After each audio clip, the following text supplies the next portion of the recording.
Story RH, le podcast RH qui ne vous raconte pas d'histoire. Bienvenue à toutes, bienvenue à tous. History is made of stories. Dans cet épisode, nous allons nous interroger sur l'épineuse question de l'augmentation des salaires en période inflationniste et sur les difficultés que cela peut poser. Ah, on est bien embêté quand les prix montent. Et même si l'inflation et l'augmentation du coût de la vie, c'est pas rigoureusement la même chose, eh bien quand l'inflation est élevée, ça tape dans la gamelle. Alors puisque les gens en ont peur, on les protège avec des boucliers sur les prix de certains produits. Nous rappelons cette jolie phrase de Michel Audiard. On est gouverné par des lascars qui fixent le prix de la betterave et qui sauraient pas faire pousser des radis. Mais ça ne suffit pas. Parce que les gens, justement, ce qu'ils veulent, c'est des radis. Bref, des augmentations. Donc, c'est simple, on n'a qu'à augmenter les salaires et le problème est réglé. Quand tout monte, celui qui monte à la même vitesse que le reste, il fait du surplace, mais au moins, il ne recule pas. Sauf que c'est pas si simple que ça. Du moins du point de vue de l'entreprise, parce que elle aussi, ça l'inquiète. Alors, les tenailles des augmentations de salaire, c'est quoi l'histoire ? On sent bien en effet que, derrière ce sujet, se dessinent les contours d'un rapport de force. Christian Chavagneux, journaliste économique, affirmait en ce sens, je cite, « L'inflation est et a toujours été d'abord un phénomène politique et social. » Et c'est certainement le cas. Mais c'est aussi un problème de gestion plus complexe qu'il y paraît de prime abord. En substance, la question n'est pas de savoir si l'entreprise est gentille ou méchante, en mode salaud de riche, salaud de pauvre, mais de comprendre les termes de l'équation. L'attente d'augmentation en période d'inflation est légitime. Cela ne fait aucun doute, surtout lorsque celle-ci prend une ampleur à laquelle finalement personne n'a été habitué.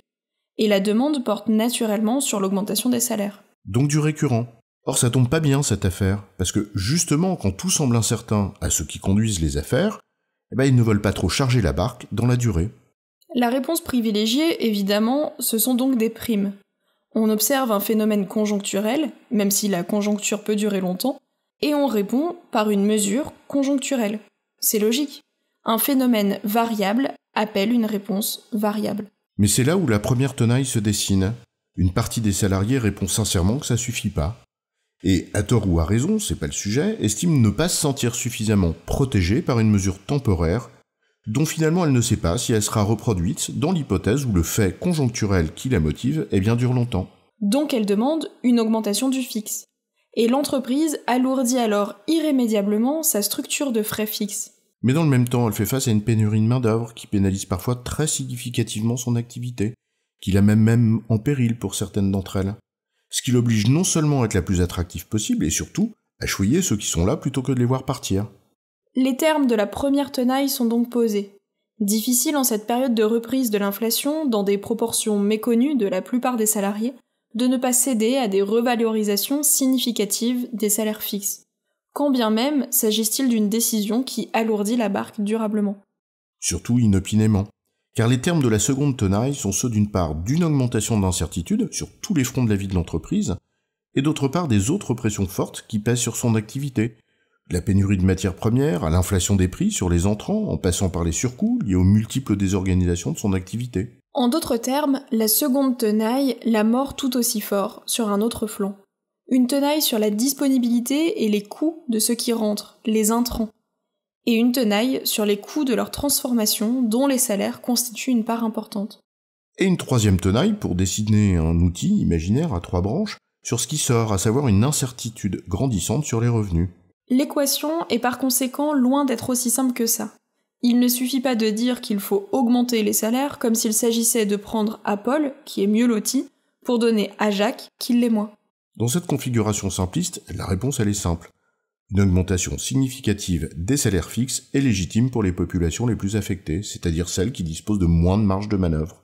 C'est, dans cette hypothèse, diminuer ces marges pour équilibrer un système qui ne peut durablement fonctionner, à nos yeux, qu'à la condition d'un partage considéré comme juste et équitable entre les parties prenantes. On ne fait pas une entreprise contre ou au détriment des gens qui travaillent, mais avec eux. Mais pour certaines entreprises, la triple tenaille dont il s'agit prend une autre tournure que celle du partage de la valeur ajoutée. Pour certaines, c'est plutôt une question de survie, ou à tout le moins de préservation de ces équilibres vitaux et durables. Pour ces entreprises, c'est de la pénurie qu'il y a à se partager, ce qui n'affranchit en rien de la question du juste partage. Et cela renvoie à une autre question, celle de savoir qui paye le risque de la destruction de valeur. Et ce d'autant plus que les concurrents veillent naturellement au grain. Enfin surtout au tien pour te piquer.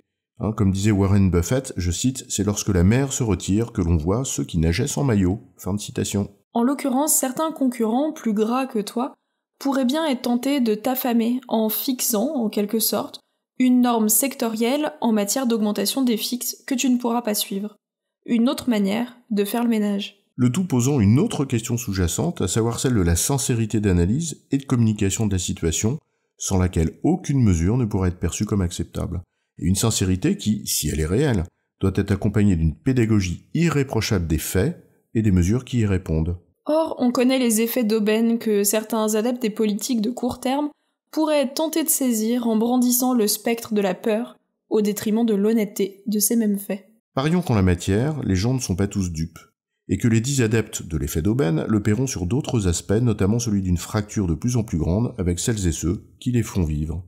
En résumé, augmenter les salaires fixes en période de forte inflation est une réponse légitime, à la condition que cela ne fragilise pas les équilibres vitaux de l'activité, quand celle-ci est objectivement soumise à d'autres facteurs de contrainte qui pourraient la mettre en péril. Cela pose la question du partage entre parties prenantes, de la valeur ajoutée bien sûr, mais aussi de la destruction de valeur lorsqu'elle se produit.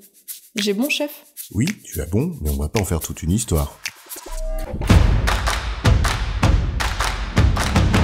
Story RH, le podcast RH qui ne vous raconte pas d'histoire.